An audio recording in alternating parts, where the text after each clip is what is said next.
Saludos a todos los que hoy sintonizan. Este es el podcast de la OIG. Hoy tenemos un invitado muy especial.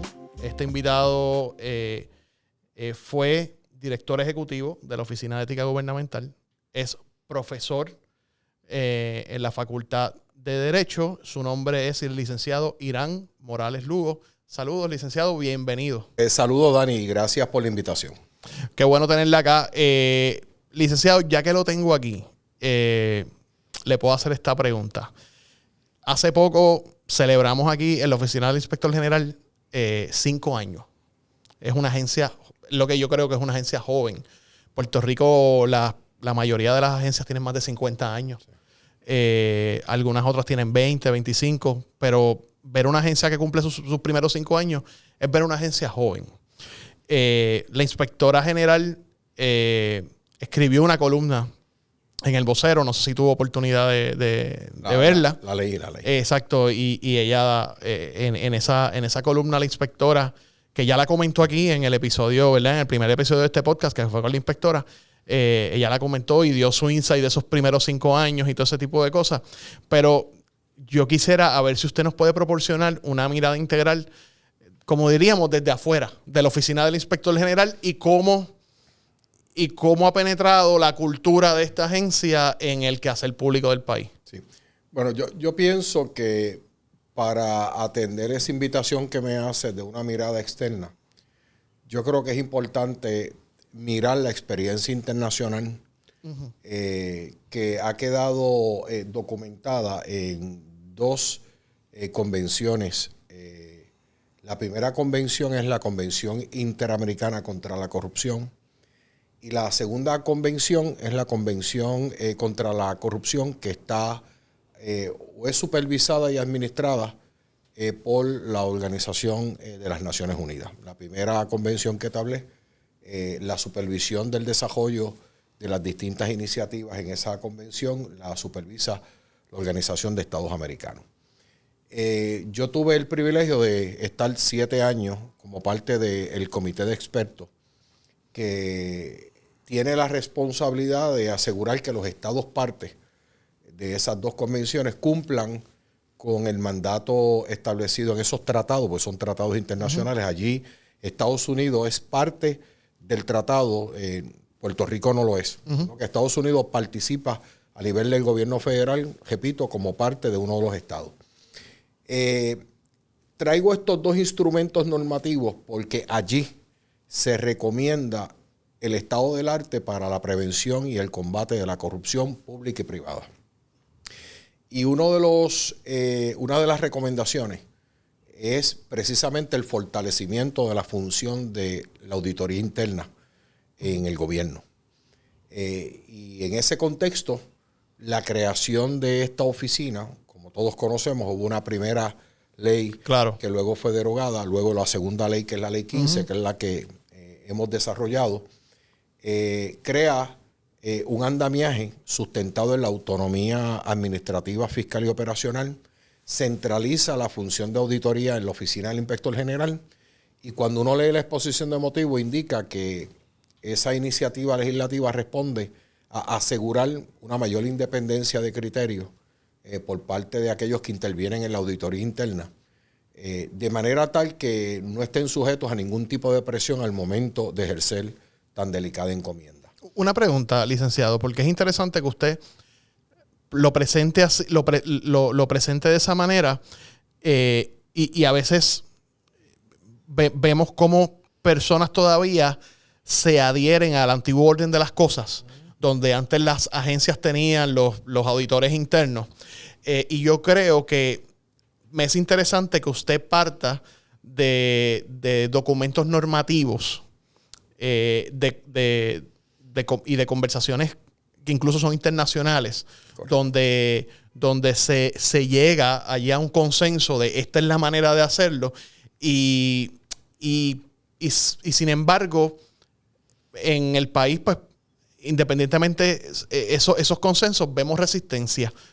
Por eso lo traigo, ¿verdad? Porque algunas veces somos una isla y sufrimos mucho de un insularismo extremo. Y en ocasiones no queremos mirar la experiencia externa. Y por eso quiero aprovechar Okay. Para establecer que en la experiencia internacional a través de estas dos convenciones, el fortalecimiento de la función de auditoría como quedó en la Ley 15 responde a una iniciativa de avanzada.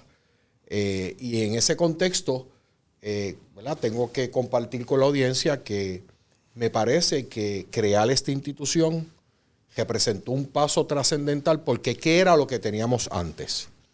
¿Verdad? Pues antes teníamos auditores internos en cada una de las agencias que ocupaban puestos de confianza o puestos de carrera.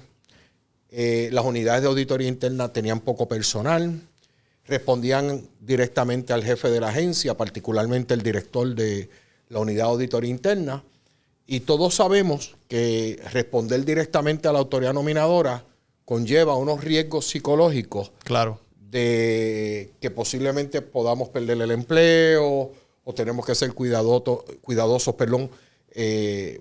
¿verdad? Consignando unos hallazgos en el informe porque estamos emitiendo hallazgos contra la autoridad nominadora que a su vez tiene algún tipo de facultad sobre nosotros. Y yo estoy convencido, yo he estado en el gobierno más de 25 años a través de distintas posiciones, estoy convencido que inclusive esa independencia de criterio estaba en riesgo. También el tema de la planificación de la auditoría interna, o sea, no había una metodología, no habían estándares normativos a través de todo el gobierno para llevar a cabo la función de auditoría, no habían planes de educación continua para los auditores internos, por ende se afectaba su desarrollo profesional y nuestra legislación, la ley 15, la ley orgánica de la oficina, atiende adecuadamente esos elementos. Y ya mirando la oficina en el andamiaje de Puerto Rico, ¿verdad?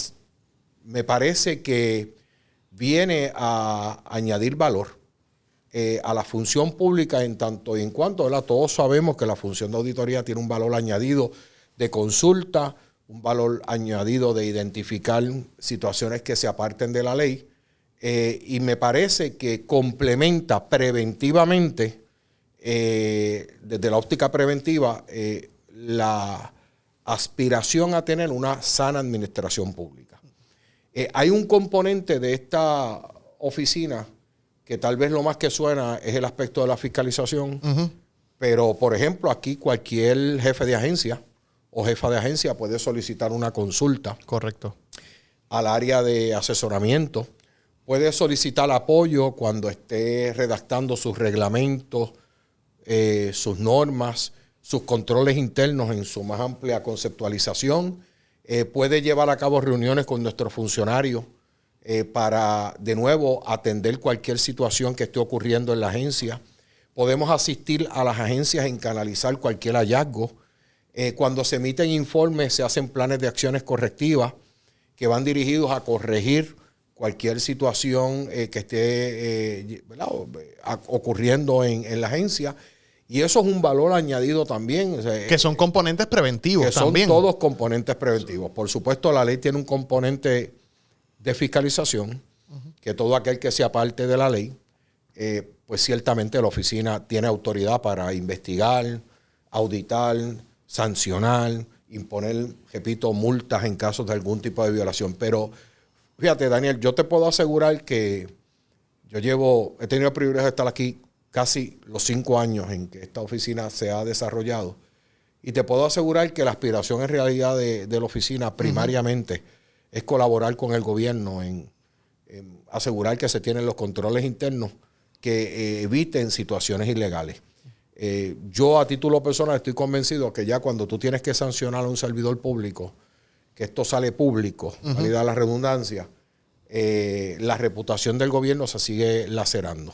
Y en ese punto, licenciado, porque es bien interesante que traiga esa mirada, porque a veces nosotros, la gente, la opinión pública tiene una expectativa, y si ahora nosotros nos eleváramos y miráramos la fiesta desde arriba, en el componente de lo que es fiscalización como tal, y todas las agencias de fiscalización, le hago una pregunta a tipo pie forzado.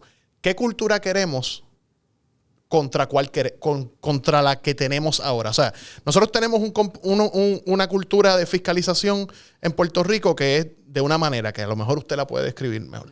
Pero ¿a cuál aspiramos? ¿A cuál debemos aspirar? Bueno, yo le tengo que decir a la audiencia que el gobierno de Puerto Rico no tiene ninguna otra opción que no sea contar con mecanismos para la prevención y el procesamiento de delitos relacionados con la función pública. Y eso lo dice la Constitución desde el año 1952. En la Constitución de Puerto Rico claramente se establece que solamente se podrá utilizar los fondos públicos, la propiedad pública, para fines públicos y en todo caso mediante autoridad de ley.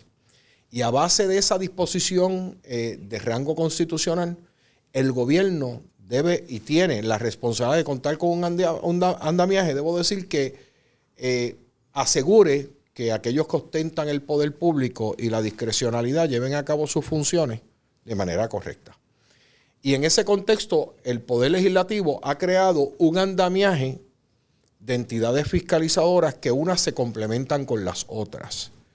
Por ejemplo, la Oficina del Contralor, que está en la Constitución, tiene una función post-audit, es decir, una vez las transacciones se llevan a cabo, verificar que las mismas se hayan realizado conforme a ley.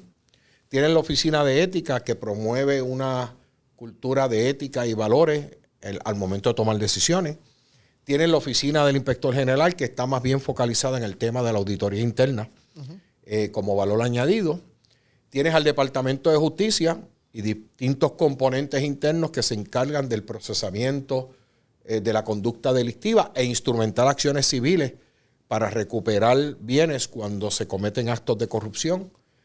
Tienen la Oficina del Panel sobre Fiscal Especial Independiente, que atiende las conductas imputadas a funcionarios de alto nivel. Tienen la Fiscalía de los Estados Unidos y el FBI, que ya más bien en la relación que tenemos con los Estados Unidos, claro, y dada la cantidad sustancial de fondos federales que se manejan aquí en Puerto Rico, procesan delitos que inciden sobre el uso indebido de fondos federales. Tienes la Oficina de COL3 en el área de cumplimiento, que se encarga de vigilar porque los fondos que se asignan a la reconstrucción se utilicen adecuadamente. Tienen las oficinas de Inspectoría General del Gobierno de los Estados Unidos que interaccionan con FEMA y con el Departamento de Educación y otras instituciones que tienen también competencias para asegurar que los fondos federales se utilicen correctamente. Y aunque suene que es mucho, en realidad nunca en la meta de combatir la corrupción, nunca un esfuerzo adicional va a ser suficiente. Estamos en unos tiempos, Daniel, que la corrupción ha evolucionado. Claro. La incorporación de las tecnologías ha llevado a cometer delitos mucho más sofisticados. Las personas que se involucran en actividades ilegales utilizan herramientas para tratar de evadir la detección temprana. No podemos ver la corrupción divorciada de una realidad, que es el crimen organizado, porque es parte del problema y es parte, y ciertamente en ocasiones se interconecta el crimen organizado con actos de corrupción pública y privada. Y necesitamos un enfoque multidisciplinario y la mayor cantidad de recursos posible. Sí, yo siempre he dicho que hay un desfase natural entre quien fiscaliza y aquel que se ha desapegado de la norma y comete algún acto de corrupción.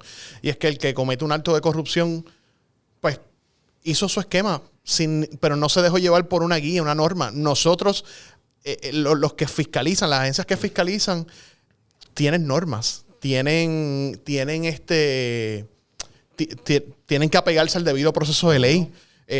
Si hacen una investigación, tienen que tener una metodología investigativa y eso toma tiempo y muchas veces lo que quiere mucha gente es que, bueno, quiero ver resultados rápidos. Si hacen un señalamiento a alguien, quiero ver esa persona procesada en 3, 2, 1. Y a veces, ¿usted no cree que esa expectativa muchas veces, verdad, que está alimentada mediáticamente, es irreal y es un poco injusta con lo complicado que es hacer una investigación, hacer una auditoría, llevar a cabo una buena investigación? ¿No cree que hay un desfase en eso? Para ser balanceado en una contestación, ¿verdad? Yo soy parte de la comunidad. Tú también lo eres. Claro. No hay la menor duda que ante los casos de corrupción que ha vivido Puerto Rico por más de 30 años, ya el país ha perdido la paciencia y la tolerancia a ese mal social. De hecho, nuestra ley orgánica define lo que es corrupción pública. La ley número 2 del 2018, que es el Código Anticorrupción para el Nuevo Puerto Rico, tiene una exposición de motivos que recoge, como Puerto Rico hablando como Estado y como gobierno, recoge lo que la ciudadanía en efecto siente. Y es que la ciudadanía está cansada, porque cada vez que se procesa un funcionario público se pierde la confianza en la institucionalidad. Por ende, yo no veo mal que la ciudadanía exija que las entidades fiscalizadoras respondan con efectividad, eficiencia y rapidez y que ciertamente procesen los delitos, procesen las faltas administrativas, lo que le corresponda a cada agencia. Ahora bien, el Tribunal Supremo ha dicho que si bien eso es así, que el interés público se tiene que tutelar actuando efectivamente, lo cierto es que hay que seguir un debido proceso de ley. Y hubo un juez del Tribunal Supremo, un ex juez presidente Federico Hernández Denton, que en ocasión de abordar un tema de la ley orgánica de la Oficina de Ética hace varios años, dijo, si bien perseguir la corrupción es un objetivo loable, tampoco podemos permitir, ¿verdad?, que el Estado utilice el Estado de Derecho para llevar a cabo procesos que no se lleven a cabo, repito, válida la redundancia, de manera efectiva, respetando los derechos de las personas investigadas. Y en ese contexto, yo no digo que las instituciones están tardando en resolver cosas. Las instituciones están respetando el debido proceso de ley. Okay. Y cada oficina tiene un proceso. Y cada oficina en su día va a tener que responder por los actos de sus investigaciones y las consecuencias de las investigaciones. Así que hay que ser cuidadoso en una investigación, tome el tiempo que tome. Los casos se radican cuando se tenga la prueba. Tampoco podemos radicar casos administrativos, civiles o penales sin prueba. Hay que darle la oportunidad a la persona imputada de defenderse. Esa es la Constitución nuestra. No estamos en un país, ¿verdad?, donde no impera el derecho. Y una vez más, cuando el caso esté listo, se procesa y aún así las personas tienen la oportunidad de revisar una decisión adversa en un tribunal de Puerto Rico, sea el apelativo, sea en el Tribunal Supremo. Ahora bien, ciertamente como instituciones fiscalizadoras tenemos que estar atentos a ese sentir ciudadano. Y para resumir, ¿verdad?, un poquito por razón de tiempo, debemos incorporar a la comunidad en este objetivo de la prevención, permitiendo que se denuncie, permitiendo que participen en procesos de educación continua junto con los servidores públicos que integramos las instituciones fiscalizadoras. Hay que adiestrar a la gente en cómo investigar, en cómo denunciar para que no traigan planteamientos descarnados a las instituciones. De hecho, el FBI tiene una academia de ciudadanos que los orienta de cómo intervenir y denunciar la conducta indebida. Eso se puede emular a nivel de las agencias. Claro.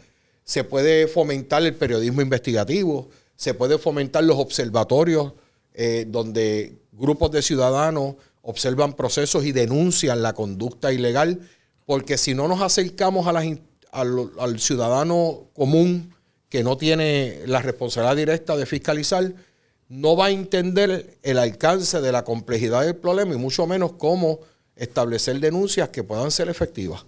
Y en ese contexto, ¿verdad?, a mí me siento muy orgulloso que esta oficina ha tenido y ha logrado acuerdos con las universidades, participa en la academia dando seminarios a los estudiantes en las facultades, en distintas facultades de universidades en Puerto Rico, tiene mecanismos para recibir denuncias inclusive anónimas. Correcto. Es decir, le estamos dando esos pasos, ¿verdad? Pero yo, un poco para ir redondeando a la idea, el ciudadano tiene que ser bien activo, no solamente cuando se detecte el acto ilegal, tiene que ser bien activo en todas las etapas del proceso democrático. Al momento de elegir personas para ocupar cargos en el gobierno, es bien importante que participemos en el proceso electoral, asegurándonos que estamos seleccionando las mejores personas para ocupar posiciones en el gobierno electivas. Hay que fiscalizar efectivamente la función del gobierno central, los municipios, las corporaciones públicas. Hay que insertarnos en la discusión de proyectos de ley y asuntos que se están discutiendo en la Asamblea Legislativa. O sea, no podemos asumir una democracia pasiva. Entonces luego, ¿verdad?, como dice por ahí, no se queje si no se queja, ¿verdad? Un poco en otro contexto. Así que nada, mi aspiración siempre es, apenas esta oficina lleva 5 años. 5 años. Ha logrado unas metas extraordinarias. La colaboración con el gobierno federal ha sido extraordinaria.